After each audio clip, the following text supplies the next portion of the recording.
Okey, dalam video ni kita nak tengok mekanisme. Untuk reaction, ada dua mekanisme yang kena tahu. Reaction with acidified water dan yang ini hydrohalogenation. Kita tengok yang ni dulu lah, hydrohalogenation ni. Okey, kita ada alkene dan tambah hydrogen halide. Okey, kita akan dapat dekat carbon yang ada double bond ni akan ada penambahan lah.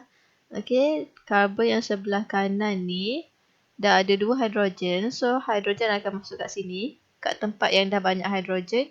Yang sebelah kiri ni pula Cl akan masuk. Okey.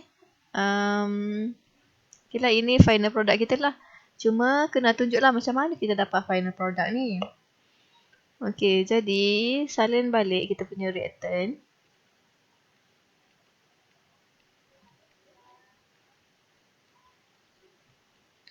Okay, HCl. Okay, dia punya konsep dia, nucleophile akan attack electrophile. Okay.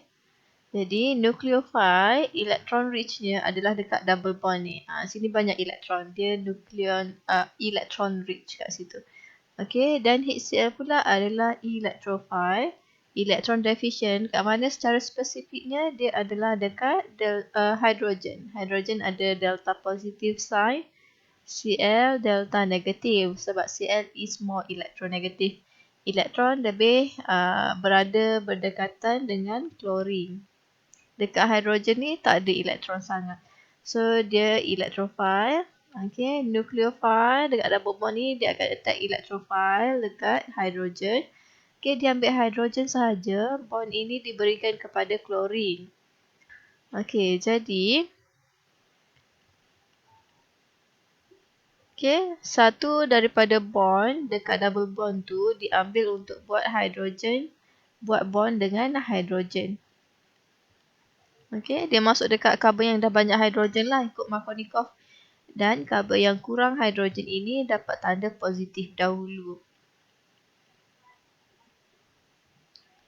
Okay, dia ambil hidrogen sahaja, so Cl dapat kedua-dua elektron daripada bond sini. Jadilah Cl bercas negatif. Okay. So, step kedua pula. Okay, kita salin balik yang atas tadi.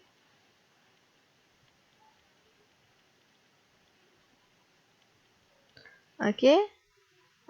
Dan kita ada Cl-. Sekarang, nucleophile-nya adalah Cl-, electrophile adalah C+. So, nucleophile attack electrophile. Okay, so dia masuk dekat situ.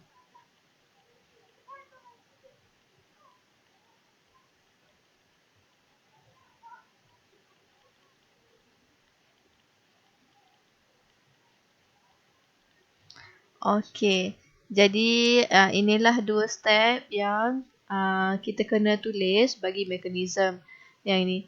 Okay, tapi kalau kita tak nak salin balik yang ni kan, kita boleh je terus ambil daripada sini, attack sini dan buat anak panah kepada final product. Boleh terus lah, tak perlu salin balik. Tapi sebab dalam nota ni dia buat step berasingan, macam kita tulis balik lah. Dah dia buat step 1 ke atas, step 2 ke bawah, kita boleh je asingkan juga. Okay. Seterusnya, kita tengok pada contoh kedua. Okay, ingat kita punya konsep nucleophile attack electrophile. Okay, yang electron rich attack electron deficient species. Macam orang kaya attack orang miskin lah. Okay, so kalau saya tak nak salin balik ni, nak cepat sikit kan. Okay, kawasan ini adalah electron rich. Okay, dia adalah nucleophile. Okay, electrophile-nya adalah dekat hidrogen.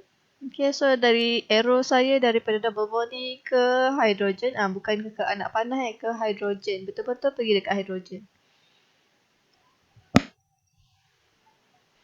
Okay, daripada sini pergi ke hidrogen. Bond ini dapat ke klorin. Okay.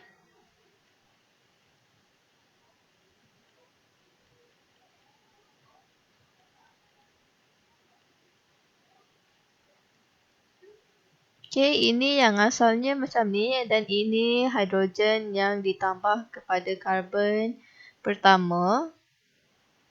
Okay, dia masuk kat sini lah. Pada karbon inilah sebab ikut Markovnikov rule. Sini dah banyak hidrogen. Hidrogen cari geng dia. Okay, dan karbon kedua ini dapat tanda positif dahulu. Okay, NCl yang dah terima 2 elektron daripada bond, dia akan jadi Cl minus. Okay, untuk step kedua, nucleophile attack electrophile lagi. Sekarang nucleophile adalah Cl minus dan ini adalah electrophile. Ini nucleophile, Cl minus ni attack lah electrophile sini. So, masuk dapatlah kita punya final product. Okay, final product kita ada Cl masuk pada karbon kedua.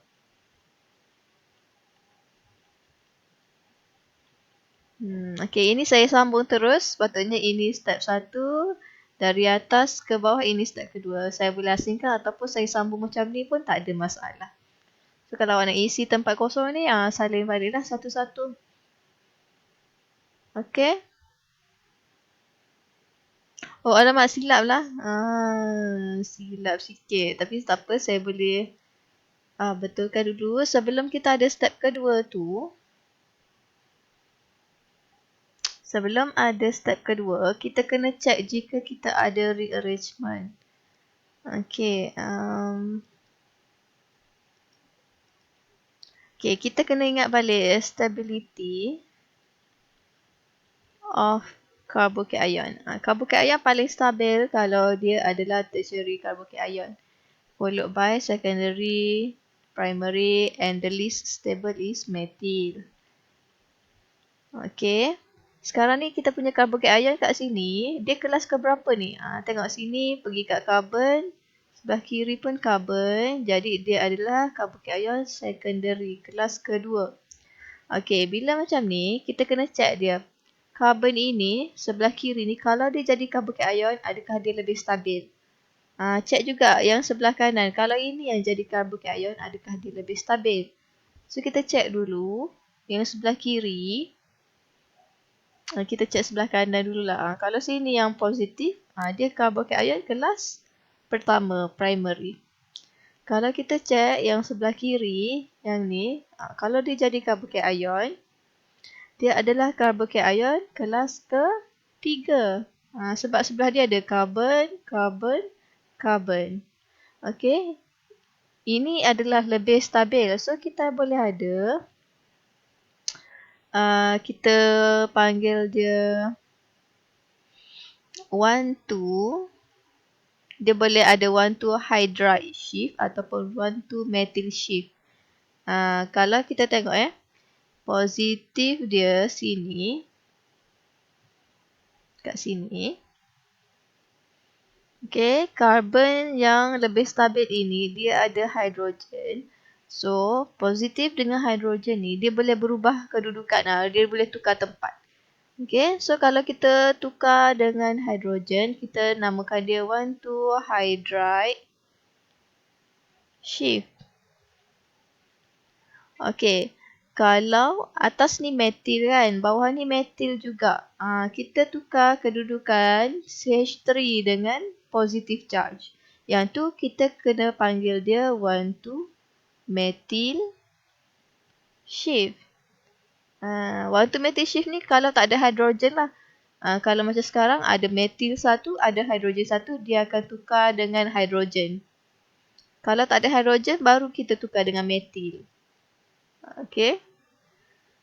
So, untuk kes sekarang, ada hidrogen, kita akan ada 1,2 hydride shift.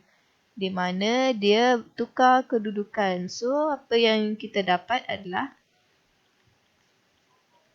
okay, ini karbon pertama ada 3 hidrogen. Karbon kedua ada 1 hidrogen. Ini kita buat yang asal dulu. Okay, sini CH3. Okay.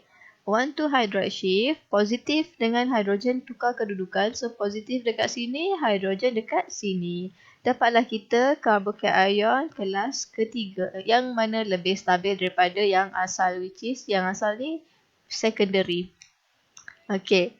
Jadi, bila dah tukar kedudukan ini, barulah nucleophile attack electrophile. Masuk kat situ.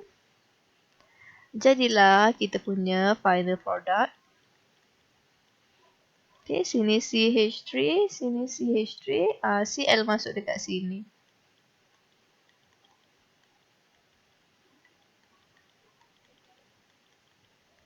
Okay, so inilah kita punya jawapan akhir. So, ingatlah macam saya tadi pun terlupa. Selepas hidrogen masuk,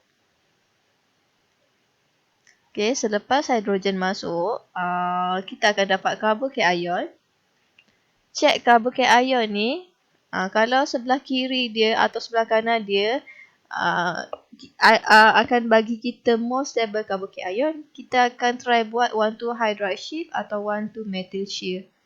Okay. Dah bila shift tu barulah Cl masuk. Okay, next kita akan tengok reaction mechanism bagi acidified water.